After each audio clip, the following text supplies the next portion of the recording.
नमस्कार दोस्तों, आप देख रहे हैं मृदुल एजुकेशन एनालिसिस और मैं आपका मृदुल। और मैं आपको आज 1861 के अधिनियम यानी कि भारतीय परिषद अधिनियम के बारे में बात करूंगा और इसकी क्या मुख्य विशेषताएं हैं, इन पर चर्चा करेंगे। और क्या होता है पॉलिटी में 1861 के बारे में, उसके बारे में जानने का हम प्रयास करेंगे। आइए देखते हैं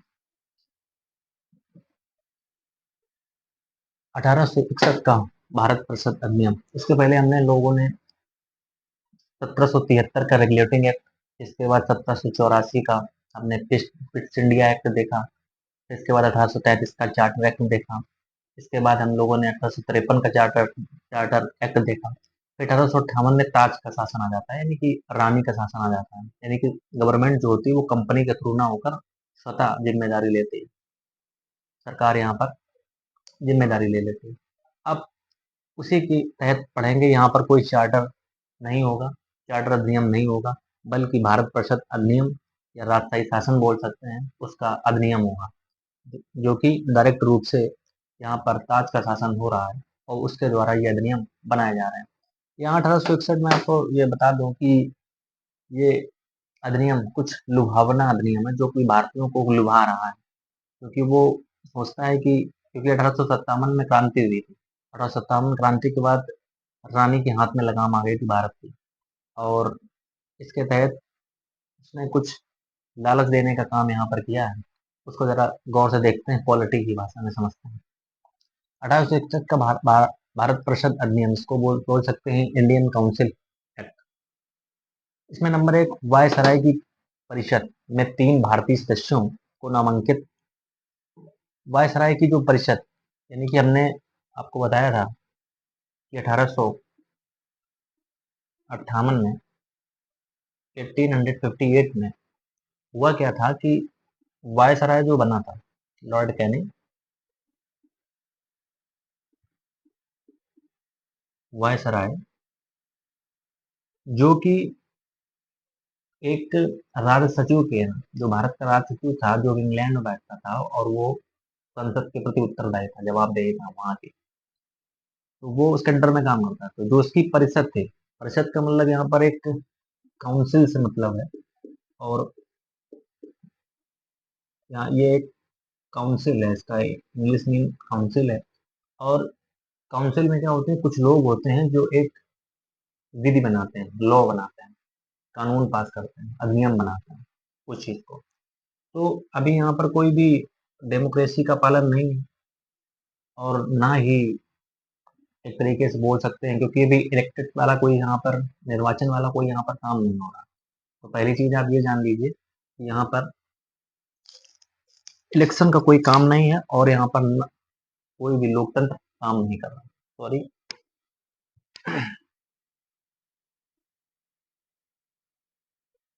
तो यहाँ पर परिषद का गठन, वायसराय की जो परिषद थी, वायसराय की परिषद में हमने उस दिन जिक्र किया था कि वायसराय की परिषद में टोटल कितने लोग होंगे, 15 सदस्य परिषद का गठन किया गया था।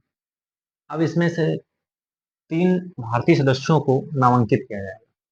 अब 3 भारतीय सदस्यों का सीधा सीधा मतलब निकलता है कि भारतीयों को हस्तक्षेप करने की मंजूरी यहाँ पर दी जाने लगेगी। क्यों? क्योंकि ये ऐसा ना हो जाए कि कहीं फिर से क्रांति ना हो जाए कि हमको किसी ने रखा नहीं है और हमारी जो मांगे हैं उनको पूरा ना किया जाए। इस वजह से भारतीयों को भी ले लिया गया। उन भारतीयों में लिया किसको जाता है? 1862 में बनारस के जो राजा होते हैं उनको। और ये बनारस के राजा उसी तरीके हैं जिस तरीके से ये राजा तो हैं, लेकिन इनके कानून, इनके जो स्वतः के कानून होंगे वो मानव नहीं होंगे। जिस तरीके से राजा का पालन संचालन होता था, या जो राजा का प्रशासन होता था, उससे उससे कोई मतलब नहीं है। सारे जो नियम कानून बनेंगे वो इसके थ्रू होंगे, यानी कि ताज के शासन के थ्रू होंगे, ना कि बनारस के राजा। तो उसमें 1862 में बनारस के राजा और पटियाला के महाराज जो होते थे, पटियाला के जो महाराज थे, और सब दिनकर राव, 3 व्यक्ति यहाँ पर शामिल किए जाते हैं। भारतीय। और ये 3 व्यक्ति ठीक-ठाक, मतलब एक बोल सकते हैं कि बनारस के राजा को इस वजह से कि राजा जो हूँ, अब ये मुख्य राजा होंगे वहाँ के, इतिहास का दृष्टि यहाँ पर गौर नहीं किया है। ये कुछ पॉपुलर राजा होंगे और पटियाला के भी राजा होंगे और ये पॉपुलर पर्सन होंगे, पर्टिकुलर मान लेते हैं इनको। तो इनको विधान परिषद में शामिल कर लिया परिषद में, क्योंकि ये क्या करेंगे जब ये तीन लोग जुड़ जाएंगे इसके साथ, फिर ये क्या करेंगे कि जैसे कोई भी अगर लॉ पास होना है तो उसमें ये अपनी भागीदारी करेंगे, भागीदारी दिखाएंगे, साझेदारी करेंगे कि ये लॉ सही है, ये कानून जो बना हुआ है ये सही है या गलत है, इस पर ये निर्णय लेने का इनका पूरा अधिकार होता है। और जितने भी परिषद के अंदर लोग होते हैं वो जब तक पूरा सेटिस्फाई नहीं हो जाते हैं तब तक वो कानून बन के तैयार नहीं होता। हालांकि इसमें मेजोरिटी का सिस्टम चलता है कि मेजोरिटी में अगर 15-11 में अगर ये मान लिया जाएगा 15 लोगों में कि 11 लोग जो हैं उन्होंने इस चीज को हाँ कर दिया है तो उसको मान कर दिया जाए, 3-4 लोगों ने नहीं किया तो कोई बात नहीं, लेकिन मेजोरिटी पक्ष जो यानी कि बहुमत जिसमें ज्यादा होगा, बहुमत जिसमें होगा उसी को उसी यानी कि उसी के अनुसार उस कानून को पास कर दिया जाएगा। तो आपको ये भी पता चल गया कि परिषद क्या है। और जैसे कि नॉर्मल चीज अगर बात करें कि हम कथा भागवत या कोई भी चीज कराते हैं तो उसमें एक कमेटी बनती है, बस वही परिषद है कि कौन सा किस टाइम क्या होगा, किस टाइम भंडारा चलेगा या कौन सी चीजें क्या होंगी, वो तरीका है परिषद का। और इसी परिषद में वो तब अंग्रेजों की परिषद थी और इसी परिषद में 3 भारतीयों को शामिल कर लिया जाता है, यानी कि ये दिखा दिया जाता है कि क्राउन की तरफ से कि भारतीय भी शामिल हैं, हम कोई कुछ गलत काम नहीं करेंगे। इसी समझ में आ गए। नंबर 2 है विकेंद्रीकरण की शुरुआत होती मद्रास व मुंबई को पुनः विधायी शक्तियां प्राप्त हो जाती हैं। सबसे पहले हम लोग समझते हैं विकेंद्रीकरण। देखो विकेंद्रीकरण को डिसेंट्रलाइजेशन बोलते हैं।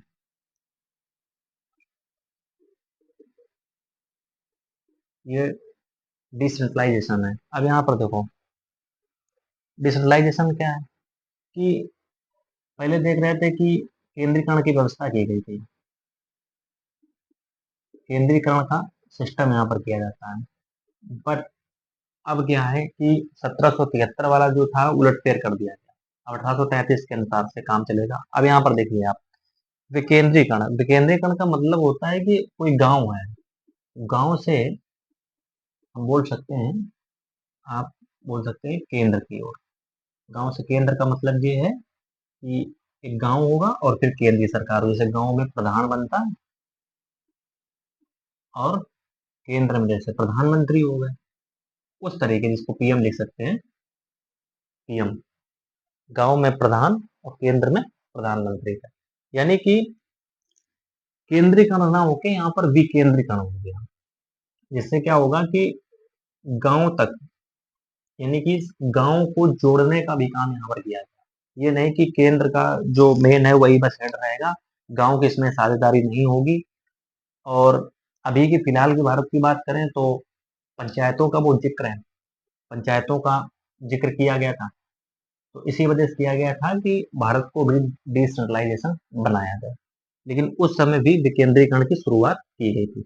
अब विकेंद्रीकरण ये किस मुद्दे से था, अब इसको हम समझते हैं कि यहाँ का मुद्दा क्या है। ये तो समझ में आ गया कि गांव से केंद्र की ओर है, ना कि केंद्र से गांव की ओर है, मतलब धीरे धीरे नहीं, यानी कि नीचे स्तर से ऊपर तक की चलना, ये चीज थी डिसेंट्रलाइजेशन। अब यहाँ पर विकेंद्रीकरण की शुरुआत होती है। अब ये इनका स्तर क्या है, इस विकेंद्रीकरण से इसका क्या अभिप्राय है कि मद्रास व बम्बई और बम्बई को पुनः विधायी शक्तियां प्राप्त हो गई। अब यहाँ पर समझिए आप, बंगाल बंगाल का गवर्नर भारत का गवर्नर जनरल बनता था, लेकिन भारत के गवर्नर वही जो बंगाल गवर्नर था वही भारत का गवर्नर था। तो बंगाल के जो भारत का गवर्नर था उस पर बहुत ज्यादा काम आ गया था, मतलब इस सारी चीजों का हेड था। तो फिर बंगाल को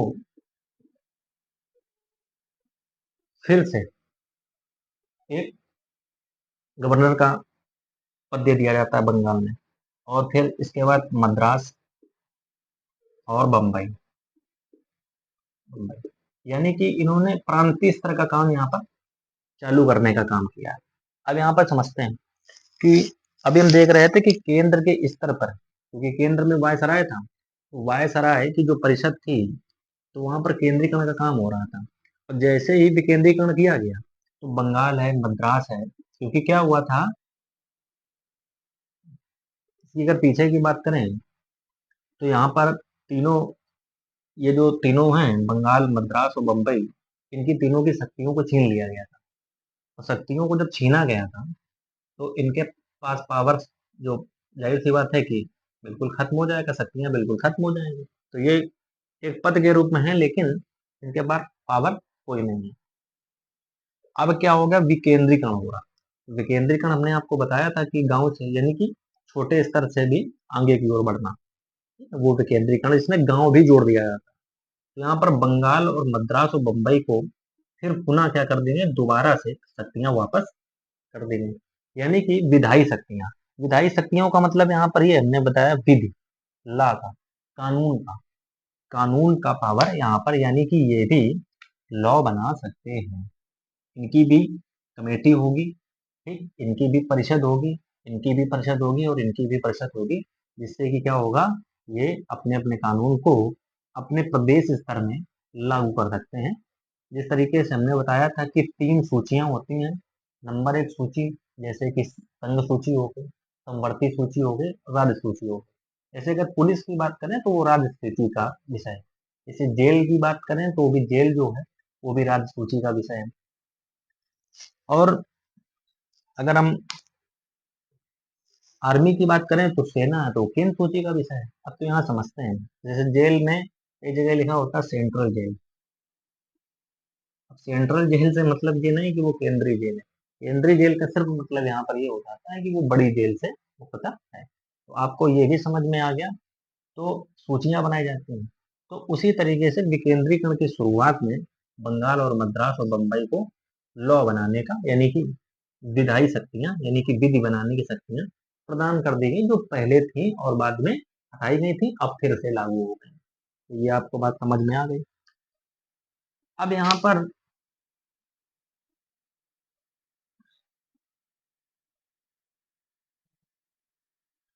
पर, क्या होता है कि विधान परिषदों का गठन होता है, जो कि 1862 में बंगाल में, 1866 में उत्तर पश्चिम सीमा प्रांत में, और 1897 में पंजाब में।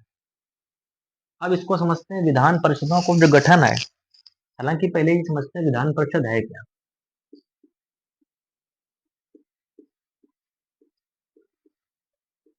Legislature, legislative council. अब यहाँ पर विधान परिषद है क्या। देखो, अपने यहाँ पे विधान परिषद का जो लोग होते हैं वो इनडायरेक्ट रूप से वहाँ पहुँचते हैं। और जिनमें जैसे कि अगर बोल सकते हैं जिसको एमएलसी बोलते हैं, ठीक है, और वो तुम्हारे एमएलए होते हैं। तो विधान परिषद का यहाँ पर गठन किया जाता है। अब विधान परिषद में जैसे अपने पास एक राज्यसभा, अगर संसद के रूप में, बड़ी संसद के रूप में देखें, सेंटर के रूप में, संघ के रूप में, राज्यसभा और लोकसभा। तो लोकसभा में जो लोग होते हैं वो डायरेक्टली बाय पीपल चुन के आते हैं, और ये इनडायरेक्टली होते हैं, ठीक, राज्यसभा।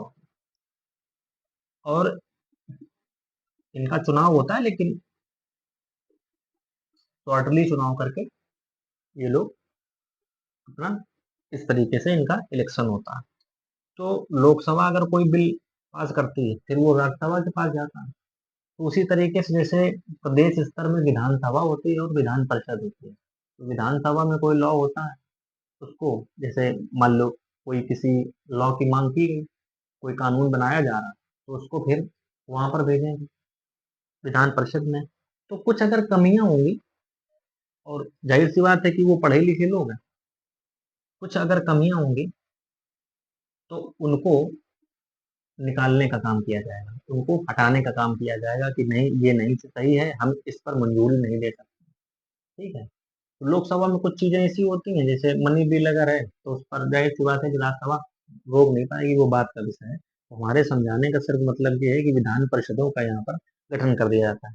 अब यहाँ पर विधान परिषद का गठन का मतलब सिर्फ ये है कि जहाँ पर विधान बनाए जाते हैं यानी कानून बनाए जाते हैं उन परिषदों का यहाँ पर गठन किया जाता है, ना कि इन वाली परिषदों का। हालांकि ये भी परिषदें उसी तरीके से काम करती हैं जो कि आज की परिषदें हैं। इन पर कभी भी हम आगे चर्चा करेंगे। विधान परिषद विधानसभा क्या होती है उन पर हम विस्तार रूप से आपसे चर्चा करेंगे। तो यहाँ पर 1862 में बंगाल में, और इसके बाद 1866 में उत्तर सीमा प्रांत में, 1897 में पंजाब में किया जाता है, ये आपको पता चल गया। इसके बाद आता है कि पोर्टफोलियो प्रणाली की शुरुआत भी 1861 में की जाती है।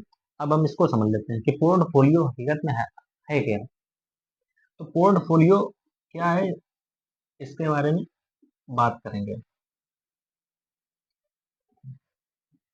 देखो, जो पोर्टफोलियो है वो जैसे किसी विभाग हो, जैसे मान लो कि बहुत सारे आईएएस अफसर बनते हैं, इंडियन एडमिनिस्ट्रेटिव सर्विस होती है, या आईपीएस की होती है।